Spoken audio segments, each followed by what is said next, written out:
मुंबई की भीड़-भाड़ वाली शहर में 5 दोस्त आरव, प्रिया, रोहन, मीरा और विक्रम एक आरामदायक कैफे में इकट्ठे हुए थे। चाय पी रहे थे और कॉलेज के दिनों को याद कर रहे थे। आरव, जो सबसे ज्यादा साहसी था, हिमालय की एक ट्रैकिंग से लौटा था और अपने नए विचार को साझा करने के लिए उत्सुक था। मेरे पास हम सबके लिए कुछ रोमांचक है, आरव ने कहा। उसकी आंखों में चमक थी। क्या होगा अगर हम राजस्थान के भानगढ़ किले की यात्रा पर चलें? यह भारत के सबसे प्रेतवादित स्थानों में से एक है। कहा जाता है कि यह श्रापित है और सूर्यास्त के बाद कोई भी वहां रहने की हिम्मत नहीं करता। प्रिया, जो हमेशा संशयवादी रही थी, आंखें घुमाकर बोली, प्रेतवादित? सचमुच? आरव, तुम जानते हो, मुझे भूतों पर विश्वास नहीं है। रोहन, जिसे अलौकिक चीजों में दिलचस्पी थी, आगे झुका। मैंने भानगढ़ के बारे में सुना है। कहानियां हम बहुत डरावनी हैं। कहा जाता है कि किले को एक तांत्रिक ने श्राप दिया था और जो कोई भी सूर्यास्त के बाद वहां रुकता है, वह कभी वापस नहीं आता।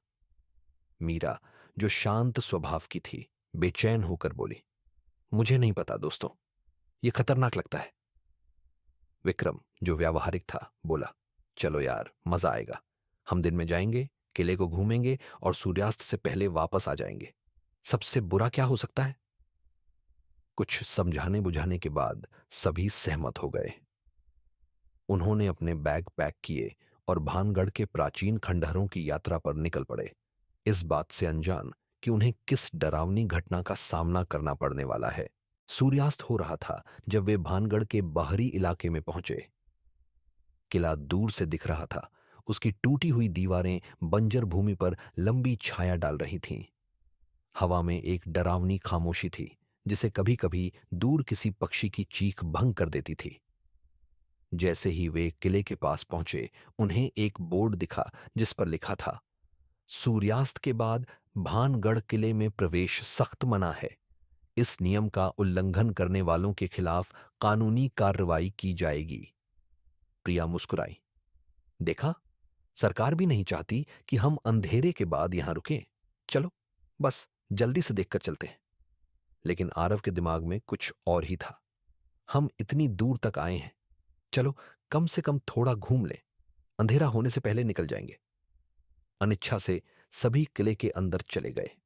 प्राचीन पत्थर की दीवारें काई से ढकी हुई थीं और हवा में नमी और ठंडक थी। जैसे ही वे खंडहरों के बीच घूम रहे थे, उन्हें लगा कि कोई उन्हें देख रहा है।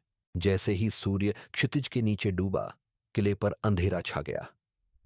समूह को एहसास हुआ कि उन्हें समय का ध्यान नहीं रहा और उन्होंने वापस जाने का फैसला किया। लेकिन जैसे ही वे प्रवेश द्वार की ओर बढ़े, उन्होंने देखा कि रास्ता अजीब तरह से बदल गया था।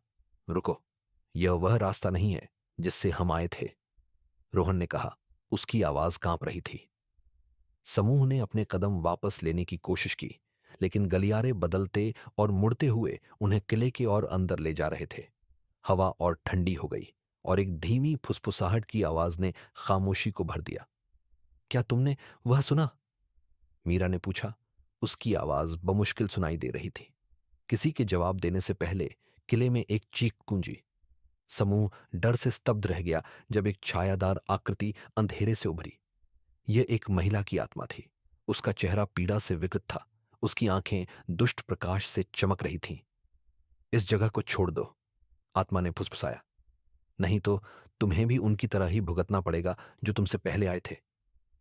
आतंक फैल गया जब समूह को एहसास हुआ कि वे फंस गए हैं। आत्मा आगे बढ़ी। उसकी चीखें और तेज होती जा रही थीं।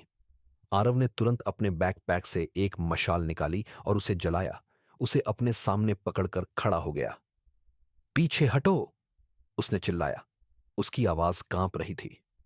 आत्मा रोशनी से पीछे हट गई, जिससे समूह को भागने का मौका मिल गया। वे भूल भुलैया जैसे गलियारों में भागते रहे। आत्मा की चीखें उनके पीछे गूंज रही थीं। जैसे ही वे भाग रहे थे, उन्होंने दीवारों पर अजीब निशान देखे, ऐसे निशान जो अलौकिक ऊर्जा से चमक रहे थे। ये निशान, ये श्राप का हिस्सा है, रोहन ने कहते हुए हांफते हुए कहा। अगर हमें बचना है तो इसे तोड़ना होगा, समय बर्बाद किए बिना। समूह ने रोहन के नेतृत्व में मशाल का उपयोग करके निशानों को जलाना शुरू कर दिया। आत्मा की चीखें और तेज हो गईं और किले की दीवारें हिलने लगीं। अंत में वे प्रवेश द्वार पर पहुंच गए। आत्मा ने एक आखिरी कान फाड़ देने वाली चीख निकाली और अंधेरे में गायब हो गई। समूह किले से बाहर निकलकर जमीन पर गिर पड़ा। जैसे ही सुबह की पहली किरण क्षितिज पर दिखाई दी, थके हुए और स्तब्ध समूह ने नजदीकी शहर की ओर रुख किया। वे चुप थे। हर कोई अपने अनुभवों के बारे में सोच रहा था। प्रिया, जो हमेशा संशयवादी रही थी, पहले बोली, मैं मुझे नहीं पता कि अब क्या मानूं। वह वास्तविक था। आरव ने सिर हिलाया। उसका आम तौर पर दिखने वाला आत्मविश्वास गायब था।